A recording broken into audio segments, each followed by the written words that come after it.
He's always friendly. He's good to nursing staff. He never raises his voice. He's a good clinician in the operating room. He always would come to my office and speak to me. He's just a kind-hearted, compassionate person. He's known across the community and the state and beyond as an excellent surgeon. I think an excellent surgeon not just because of his technical ability, but the compassion he brings to the table. Kevin is probably one of the most genuine people you'd ever meet. What you see is what you get. You know, when he meets you and you see the big grin on his face and the glint in his eye, that's, you know that he genuinely means that. There's no facade to the guy at all. Kevin Smith is happiest when he's giving back, and maybe that's why he just seems happy all the time. He's built a reputation as an excellent oral and maxillofacial surgeon and a physician who changes lives far beyond his practice at Children's Hospital at OU Medical Center.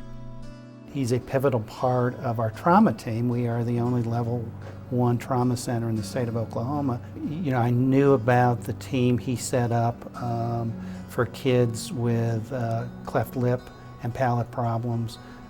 It's a team that is very, very highly regarded by our medical staff, but really very well known throughout the state. So, he's got a great reputation on the medical staff and is really regarded as a very, very good doctor. It's interesting as you look at what he does with cleft lips. It's as much of an art as a science, and his attention to detail and paying attention to the children and the way that they're going to feel about their face makes him unique. One of my employees, actually, before she came to work at the Children's Operating Room, I worked with her part-time in Edmond, and her son was born with cleft lip and cleft palate, and he worked on her son, and I think she gives the perfect description of him. She describes Dr. Smith as her angel, that was their angel that came and fixed her baby. Some of the innovative things that Kevin has done was one of the first in the country to do prenatal counseling, where he got hooked up with high-risk OBs that would do high-resolution ultrasounds, and they'd be able to pick up these cleft lip and palates on the mother's ultrasound.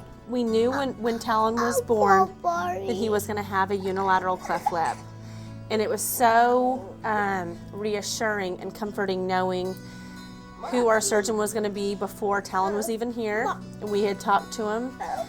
He was so comforting knowing that he does this freely in addition to obviously a practice and a business.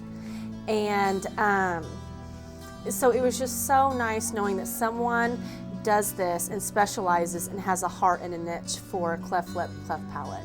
Working with the kids is just absolutely fantastic because you see them when they're babies, and then you see them when they're toddlers, and then 4-year-old, and then like one of the patients we just saw, she's 17, and man, she's going. So, and it's just a wonderful feeling to see the kids grow up. And it's really cool when you're able to look back photographically at the kids, and then just to see them come to this point where they're just doing awesome.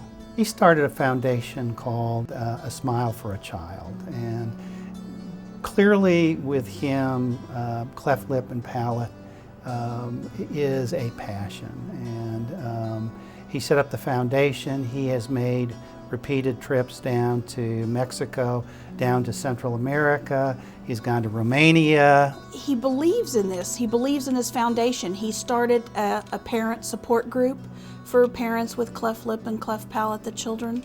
And everything he does is for that. And also he gives of his own time and treasure. This isn't always money that he raises. It's money out of his own pocket that he uses for his foundation and to travel in the places in Mexico and Central America that he goes to. Edmond Memorial High School, those kids raised $142,000 for my foundation. And it was the best thing. I couldn't believe it. And I placed a bet on myself that I would shave my head if a certain group raised a certain amount of money. And so one of my former patients was a high school student there, and so she got to shave my head in the gymnasium of that high school. And it was just a wonderful event. And since that point in time, we just keep getting donations and we keep giving out money. And I think I was in 5th grade, 5th grade, and well, somebody told my mom about the foundation and like it would make a wish for cleft babies, and I had a cleft lip. And it was through Memorial, and it was their swine week, and they raised money for like kids and like what my problem with my cleft lip.